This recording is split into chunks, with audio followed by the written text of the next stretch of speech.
Hi there, it's John, and welcome to the channel. 8:18 p.m. on Tuesday, February the 25th. I do not have my big blue mug of coffee too late at night. I do have a mug of water here, and I just finished watching the Liberal leadership debate. And oh my God, it was tough to get through those 2 hours. And honestly, I started watching it, and about 10 minutes in, I turned it off, but I was watching it on YouTube with Juno TV, I guess you could say, with Candace Malcolm and Cian Bexley. And I went back to it, and I watched every minute of it, and it was a tough slog. I have to say, it really was. I don't agree with liberals, and it's hard to hear what they have to say. But somebody actually tweeted on X, this isn't a debate, because it wasn't a debate. What would you call it? And I said ambient replacement therapy, because I'm glad I didn't have to watch it in an Eastern time zone. I'm in the Mountain time zone. I would have been asleep by the end of this thing. So what did I hear from these four candidates? We had Karina Gould, Frank Baylis, Chrystia Freeland, and Mark Carney on stage. What did I hear from them? I heard a lot about bigger government, about more government in my life. I heard more about programs. I heard more about expanding on programs we already have, childcare, dental, things like that. And they all said they wanted to give a tax cut, but if you are going to expand on programs and make government bigger, and Gould's really into that, she's an all-on socialist, this costs money. So you either have to raise taxes or you have to spend more money, which means more deficits, and we've been running deficits for 10 years. So I heard a lot about bigger government, and of course, oh my God, the first 3 or 4 questions were Trump, Trump, Trump, Trump, Trump. They bash Trump, bash Trump, bash Trump. And then anytime they had an opportunity through the 2 hours, Donald Trump got thrown into the mix over and over again and his oncoming tariffs. So I heard a lot about that. Now, what I didn't hear about were the things I wanted to hear about.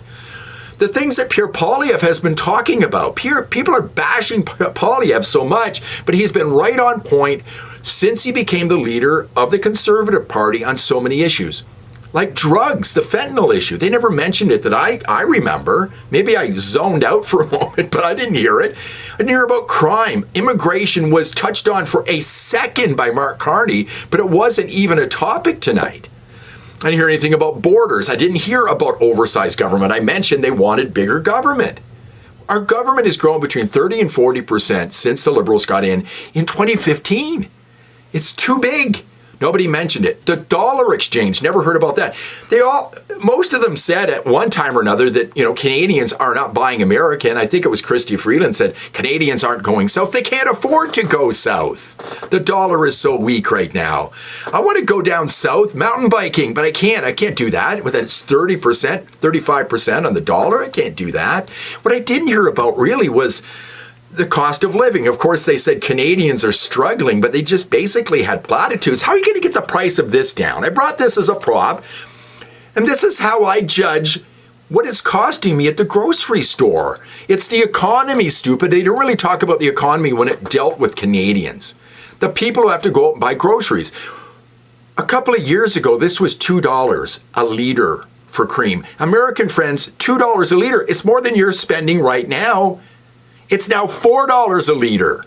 How do we get the price of this down? That's what I wanted to know. I heard nothing about the cost of living that really would do anything for me. They talked about climate change. It was the last thing they got into before they wrapped it all up. They're all against the carbon tax except Gould, who wants to continue with it now because she's a climate cultist to the nth degree. I had really no idea until I watched this tonight. The other three have never even heard about the carbon tax from what I understand. It's like they never even voted on this thing. Carney said, it's been on this channel many times, it was too low. The other people on the stage all voted to put it up. And from what I understand, it's still going to go up on April 1st. I don't think it's quite been canceled as of yet.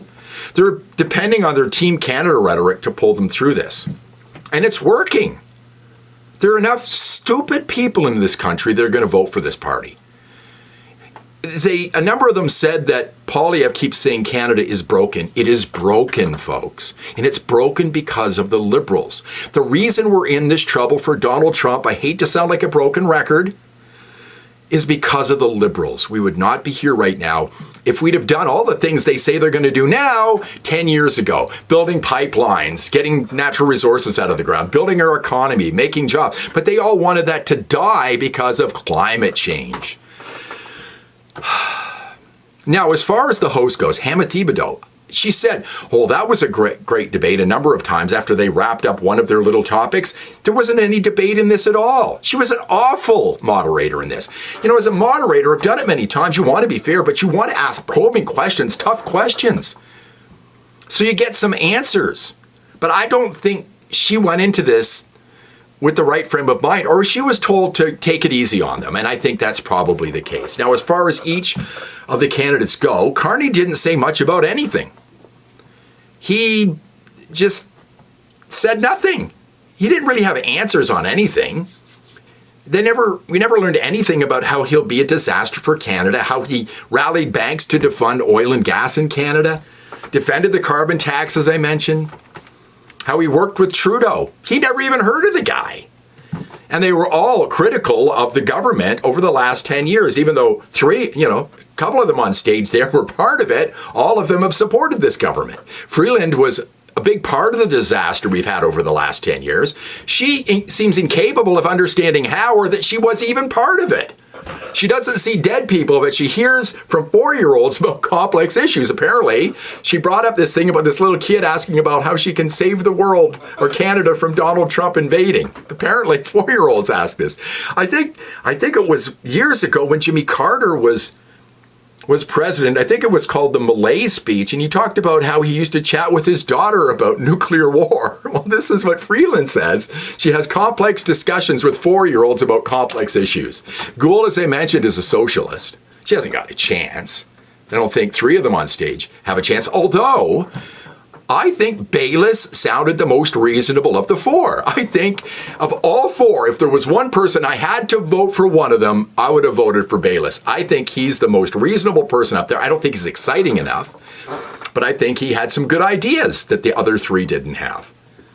None of them seem to remember that in some way or another, they've been part of the problem for the last 10 years, and that's what I got out of this. It's really quite sad. It was a joke. Now, the other thing I'd like to mention here, and I think this is something that we can all hang our hats on if we're conservatives and feel good about, I think Pierre Poilievre would destroy any of these people in a debate. He will rip them to shreds in a debate. And that's what I'm looking forward to. I almost didn't watch this tonight because I really don't care. I'm concerned about the real election campaign that's coming up and the debate between Poilievre and the next leader, who will likely be Mark Carney. But Poilievre will destroy any of them. He's that good. So feel good about that. But, watch some of the clips, but nothing of note was really said tonight. It was an absolute joke. There wasn't any debate in it, and it was really disappointing. Thanks so much for watching. I hope you have a great morning. I'm going to put this one up in about 6 hours. It'll come online. If you like the video, please give me a thumbs up. Subscribe to the channel. Ring the bell for notifications. And I'll see you in the next one.